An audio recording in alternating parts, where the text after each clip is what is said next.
ನಮಗೆ ಭಯಂಕರವಾದ ಪರಿಸ್ಥಿತಿ ಇತ್ತು. ಆದರೆ ನಮಗೇನಂತಂದರೆ ಮನೇಲಿ ಸಮಾಧಾನ ಇರಲಿದ್ದಿಲ್ಲ. ತಾಯಿ ಮಕ್ಕಳು ಮತ್ತು ಜಗಳ ಮಾಡೋದು, ಗಂಡ ಹೆಂಡತಿ ಜಗಳ ಮಾಡಿಬಿಟ್ಟು ಯಾರೊಬ್ಬರು ನಾನು ಸಾಯ್ತೇನಂತ ಹೋಗ್ಬಿಡೋದು ದಾರಿ ಹಿಡ್ಕೊಂಡು ಈ ಥರ ಮಾಡ್ತಿದ್ರು. ಆದರೆ ಈ ಶಾಂತಿ ಸಮಾಧಾನ ಹೊಂದಿಸಿದಲ್ಲ 20 ವರ್ಷದಿಂದ ನಮಗಿತ್ತು ಈ ಭಯಂಕರವಾದ ಜಗಳ ಮನೆಯಲ್ಲಿ. ಮಕ್ಕಳ ಜಗಳ ಮಾಡೋದು, ಗಂಡ ಹೆಂಡತಿ ಜಗಳ ಮಾಡೋದು, ಯಾರೊಬ್ಬರು ಓಡೋಗ್ಬಿಡೋದು 20 ವರ್ಷದಿಂದ ಈ ಥರ ಇತ್ತು ನಮಗೆ. ಈ ಗ್ರೇಟ್ ಮಿಷನ್ ಬಂದ ಮೇಲೆ ಅಪ್ಪ ಪ್ರಾರ್ಥನೆ ಮಾಡಿದ ಮೇಲೆ ನಮಗೆಲ್ಲ ವಾಸ ಆಯಿತು. ಈಗೆಲ್ಲ ಶಾಂತಿ ಸಮಾಧಾನವಾಗಿ ಆಗಿದ್ದೀವಿ.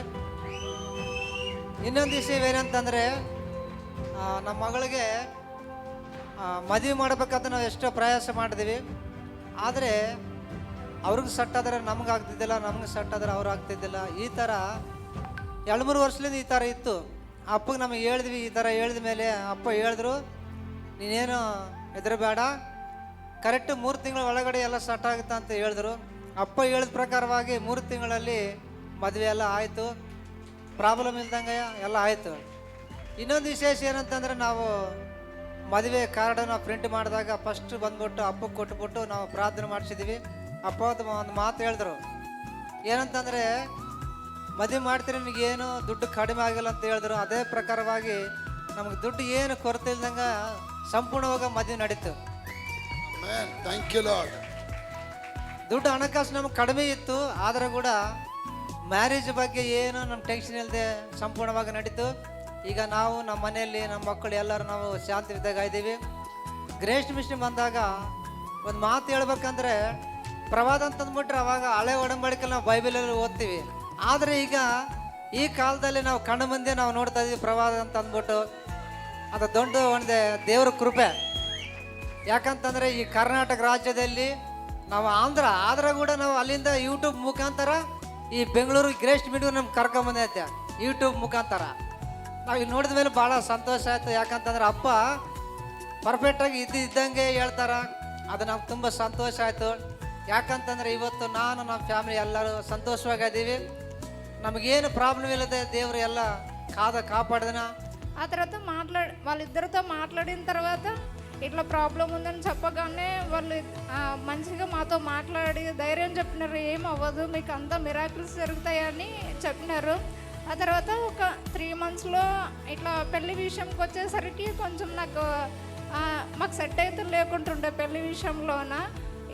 ఏదో ఒక విషయంలోనే సెట్ కాకుంటుంటుండే. ఇంకా అప్పతో ఆ విషయం చెప్పి ప్రార్థన చేసుకోక ఒక 3 monthsలోన మీ పెళ్ళి జరుగుతుంది కంపల్సరీ. అట్లా ఎన్ని సైతం అడ్డంకులు ఉన్నా సరే అవన్నీ తొలగిపోతాయనని అప్ప చెప్పినారు. తర్వాత ప్రార్థన చేసుకొని పోయిన తర్వాత మాకు ఒక 3 monthsలోనే ఆ పెళ్ళి మంచిగా జరిగింది. మాకు ఇంట్లో ఏమైనా ప్రాబ్లమ్స్ వచ్చినా సరే, మేము ఏదైనా హెల్త్ ఇష్యూస్ వచ్చినా సరే మేము ఫస్ట్ డాక్టర్ దగ్గరికి వెళ్ళాలని మేము ఆలోచించాము. ఫస్ట్ అప్పకి కానీ అమ్మకి కానీ ఫోన్ చేయాలా, వాళ్ళకి చెప్పి వాళ్ళతో ప్రార్థన చేయించుకుంటే మాకు నయం అవుతుందని మేము అట్లనే ఆలోచిస్తాము. మేము ముందు డాక్టర్ దగ్గరికి వెళ్ళాము. ఫస్ట్ అప్పకి ఫోన్ చేసినారా, లేకపోతే అమ్మకి ఫోన్ చేసి వాళ్ళు ఎవరికొకరికి ఫోన్ చేసి వాళ్ళతో మాట్లాడిన తర్వాత వాళ్ళు ప్రేయర్ చేస్తారు, తగ్గిపోతుందనే నమ్మకం నాకు వచ్చింది.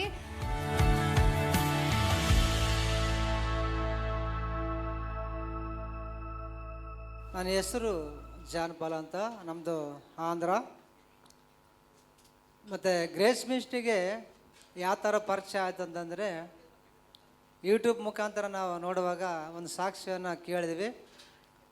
ಆ ಸಾಕ್ಷಿ ಕೇಳುವಾಗ ನಾವು ಒಂದು ಸಲ ಅನ್ನಿಸ್ತು, ಬೆಂಗಳೂರು ಬಂದ್ಬಿಟ್ಟು ಅಪ್ಪನ ನೋಡ್ಬೇಕಂತ ಅನ್ನಿಸ್ತು. ನಾನು 2 ವರ್ಷ ಹಿಂದೆ ನಾನು ಬೆಂಗಳೂರಿಗೆ ಬಂದ್ಬಿಟ್ಟು ಗ್ರೇಸ್ ಮಿಷನ್ ಬಂದಾಗ ಅಪ್ಪ ಇರಲಿಲ್ಲ. ಅಪ್ಪ ಬೆಂಗಳೂರಿಗೆ ಬಾಂಬೆಗೆ ಹೋಗಿದ್ರು ಸುವಾರ್ತೆಗೆ. ಅಮ್ಮನ ಹತ್ರ ಭೇಟಿಯಾಗಿ ನಮ್ಮ ಎಲ್ಲ ವಿಷಯ ಹೇಳಿದ್ವಿ. ಅಮ್ಮ ನಮಗೋಸ್ಕರ ಪ್ರಾರ್ಥನೆ ಮಾಡಿದ್ರು. ಮತ್ತು ಕಂಟಿನ್ಯೂ ಬಂದುಬಿಡ್ರಿ, ಅಪ್ಪ ಬರ್ತಾನೆ ಮುಂದಿನ ವಾರ ಅಂತಂದರು. ತಿರ್ಗಾ ವಾರ ಬಂದಮೇಲೆ ಅಪ್ಪ ನಮಗೆ ಸಿಕ್ಕಿದ್ರು. ಅಪ್ಪ ಹತ್ರ ಮಾತಾಡಿದ್ವಿ. ನಮಗೆ ಭಯಂಕರವಾದ ಪರಿಸ್ಥಿತಿ ಇತ್ತು. ಆದರೆ ನಮಗೇನಂತಂದರೆ ಮನೇಲಿ ಸಮಾಧಾನ ಇರಲಿದ್ದಿಲ್ಲ. ತಾಯಿ ಮಕ್ಕಳು ಮತ್ತು ಜಗಳ ಮಾಡೋದು, ಗಂಡ ಹೆಂಡತಿ ಜಗಳ ಮಾಡಿಬಿಟ್ಟು ಯಾರೊಬ್ಬರು ನಾನು ಸಾಯ್ತೇನಂತ ಹೋಗ್ಬಿಡೋದು ದಾರಿ ಹಿಡ್ಕೊಂಡು ಈ ಥರ ಮಾಡ್ತಿದ್ರು. ಆದರೆ ಈ ಪರಿಸ್ಥಿತಿಯಲ್ಲಿ ಇದ್ದಾಗ ನಮಗೆ ಎಲ್ಲೆಲ್ಲೋ ಓದಿವಿ, ಯಾರ ಹತ್ರ ಭೇಟಾದೀವಿ, ಎಲ್ಲ ಪಾಸ್ಟ್ಗಳ ಹತ್ರ ಪ್ರೇಯರ್ ಮಾಡಿಸಿದ್ವಿ, ಆದರೆ ನಮಗೇನು ಶಾಂತಿ ಸಮಾಧಾನ ಸಿಗಲಿಲ್ಲ. ಅಪ್ಪ ಇಲ್ಲಿ ಬಂದಮೇಲೆ ನಾವು ಈ ಥರ ಹೇಳಿದ ಮೇಲೆ ಅಪ್ಪ ಪ್ರಾರ್ಥನೆ ಮಾಡಿದ್ರು, ಆದರೆ ನಮಗೆಲ್ಲ ಶಾಂತಿ ಸಮಾಧಾನ, ಈಗ ಎಲ್ಲ ಕುಟುಂಬದಲ್ಲಿ ನೆಮ್ಮದಿ ಜೀವನ ಎಲ್ಲ ಸಮಾಧಾನ ಇದೆ, ಏನು ಪ್ರಾಬ್ಲಮ್ ಇಲ್ಲ. ದೇವರು ನಮ್ಮನ್ನೆಲ್ಲ ಚಪ್ಪಾಳೆ ಬರಲಿ, ಕಾಪಾಡಿದಾರೆ. ಆದರೆ ಈ ಶಾಂತಿ ಸಮಾಧಾನ ಹೊಂದಿಸಿದಲ್ಲ 20 ವರ್ಷದಿಂದ ನಮಗಿತ್ತು ಈ ಭಯಂಕರವಾದ ಜಗಳ ಮನೆಯಲ್ಲಿ. ಮಕ್ಕಳ ಜಗಳ ಮಾಡೋದು, ಗಂಡ ಜಗಳ ಮಾಡೋದು, ಯಾರೊಬ್ಬರು ಓಡೋಗ್ಬಿಡೋದು. 20 ವರ್ಷದಿಂದ ಈ ಥರ ಇತ್ತು ನಮಗೆ. ಈ ಗ್ರೇಸ್ ಮಿಷನ್ ಬಂದ ಮೇಲೆ ಅಪ್ಪ ಪ್ರಾರ್ಥನೆ ಮಾಡಿದ ಮೇಲೆ ನಮಗೆಲ್ಲ ವಾಸ ಆಯಿತು. ಈಗೆಲ್ಲ ಶಾಂತಿ ಸಮಾಧಾನವಾಗಿ ಆಗಿದ್ದೀವಿ. ಇನ್ನೊಂದು ವಿಷಯವೇನಂತಂದರೆ, ನಮ್ಮ ಮಗಳಿಗೆ ಮದುವೆ ಮಾಡಬೇಕಾದ್ರೆ ನಾವು ಎಷ್ಟೋ ಪ್ರಯಾಸ ಮಾಡಿದ್ವಿ, ಆದರೆ ಅವ್ರಿಗೆ ಸಟ್ಟಾದರೆ ನಮಗೆ ಆಗ್ತಿದ್ದಿಲ್ಲ, ನಮಗೆ ಸಟ್ಟಾದರೆ ಅವ್ರು ಆಗ್ತಿದ್ದಿಲ್ಲ. ಈ ಥರ 2-3 ವರ್ಷದಿಂದ ಈ ಥರ ಇತ್ತು.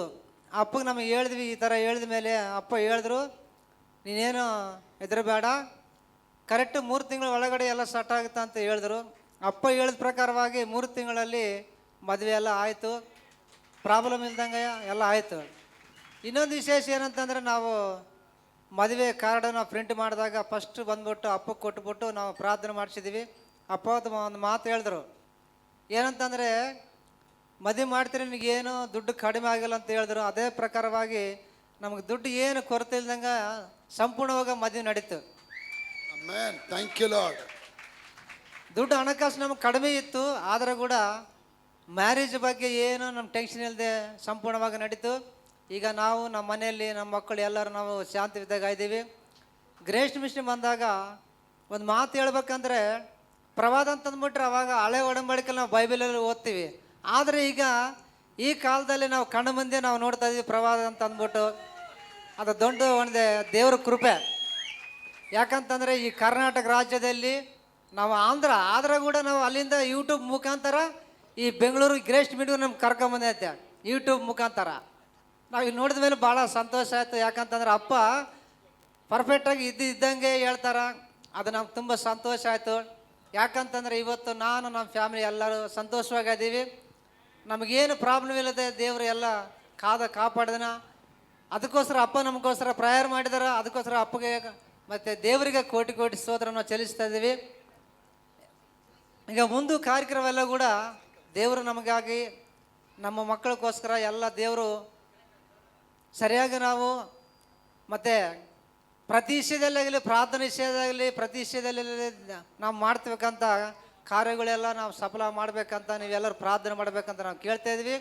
ಅಪ್ಪ ಅಮ್ಮ ಮತ್ತು ದೇವರು ಇನ್ನೂ ಒಳ್ಳೆಯ ಆರೋಗ್ಯ ಕೊಡಲಿ. ಯಾಕಂತಂದ್ರೆ ಅವ್ರಲ್ಲಿಂದ ನಾವೆಲ್ಲರೂ ಇವತ್ತು ಈ ಗ್ರೇಸ್ ಮೀಡಲ್ ನಾವು ಸೇರಿದ್ದೀವಿ. ಯಾಕಂತಂದ್ರೆ ದೇವರು ನಮಗೋಸ್ಕರ ಈ ಪ್ರವಾದಿಗಳು ತಂದುಬಿಟ್ಟು ದೇವರು ಈ ಒಟ್ಟದಲ್ಲಿ ಇಟ್ಟಿದ್ದಾರೆ ಬೆಂಗಳೂರಾಗ.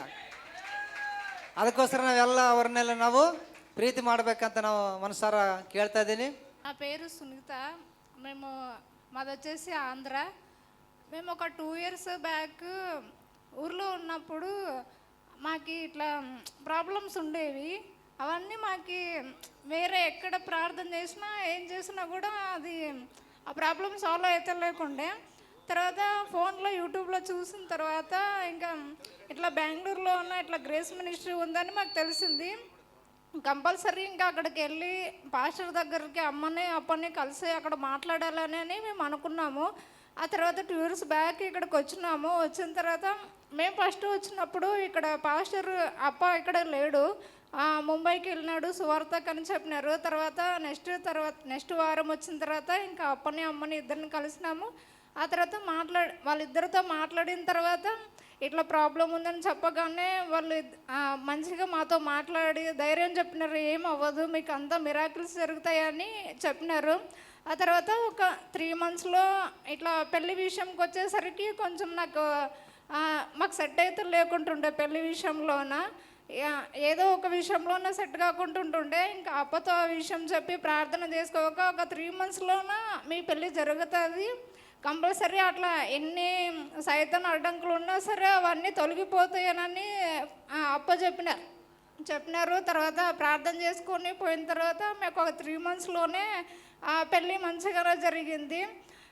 మాకు ఇంట్లో ఏమైనా ప్రాబ్లమ్స్ వచ్చినా సరే మేము ఏదైనా హెల్త్ ఇష్యూస్ వచ్చినా సరే మేము ఫస్ట్ డాక్టర్ దగ్గరికి వెళ్ళాలని మేము ఆలోచించాము. ఫస్ట్ అప్పకి కానీ అమ్మకి కానీ ఫోన్ చేయాలా, వాళ్ళకి చెప్పి వాళ్ళతో ప్రార్థన చేయించుకుంటే మాకు నయం అవుతుందని మేము అట్లనే ఆలోచిస్తాము. మేము ముందు డాక్టర్ దగ్గరికి వెళ్ళాము. ఫస్ట్ అప్పకి ఫోన్ చేసినారా, లేకపోతే అమ్మకి ఫోన్ చేసి వాళ్ళు ఎవరికొకరికి ఫోన్ చేసి వాళ్ళతో మాట్లాడిన తర్వాత వాళ్ళు ప్రేయర్ చేస్తారు, తగ్గిపోతుందనే నమ్మకం నాకు వచ్చింది. ఎప్పుడైనా ఏదైనా ఇంట్లో చిన్న ప్రాబ్లం వచ్చినా సరే మేము కంపల్సరీ సండే ఎప్పుడు వస్తుందో అని ఎదురు చూస్తాము. సండే వచ్చిన తర్వాత అప్ప దగ్గరికి కానీ అమ్మ దగ్గరికి కానీ వచ్చి వాళ్ళతో మాట్లాడతాం. ఇది ఇట్లా ప్రాబ్లం ఉందని చెప్పగానే వాళ్ళు మాకు ఏదో ఒక సొల్యూషన్ చెప్తారు, మంచిగా మాకు ఒక ధైర్యాన్ని ఇస్తారు. మేము ఎంత బాధలో ఉన్నా సరే ఇక్కడికి వచ్చిన తర్వాత వాళ్ళతో మాట్లాడితే మాకు ఒక ధైర్యం అనేది వచ్చేస్తుంది. మాకు దేవుడు ఇచ్చిన వరం అనుకోవాలా. మేము ఇంతకుముందు చాలా చర్చిలకి వెళ్ళినాం, కానీ మాకు ఈ విధంగా ఆత్మీయ తల్లిదండ్రులు అనేది మాకు ఎక్కడ దొరకలేదు. మేము ఎన్నో సమస్యలు ఉన్నా సరే ఇక్కడికి వచ్చిన తర్వాత అప్ప అమ్మని వాళ్ళతో మాట్లాడి ఈ చర్చికి వచ్చేసరికి మాకు ఎంత బలహీనంగా ఉన్నా సరే మాకు ధైర్యం వచ్చేస్తుంది. వాళ్ళని చూసేసరికి ఆనందం అనిపిస్తుంది మాకు. చెప్పాలి. ఇలాంటి ఆత్మీయ తల్లిదండ్రులను మాకు ఇచ్చినందుకు గాను దేవునికి గాను కోటి స్తోత్రం చెల్లిస్తున్నాను.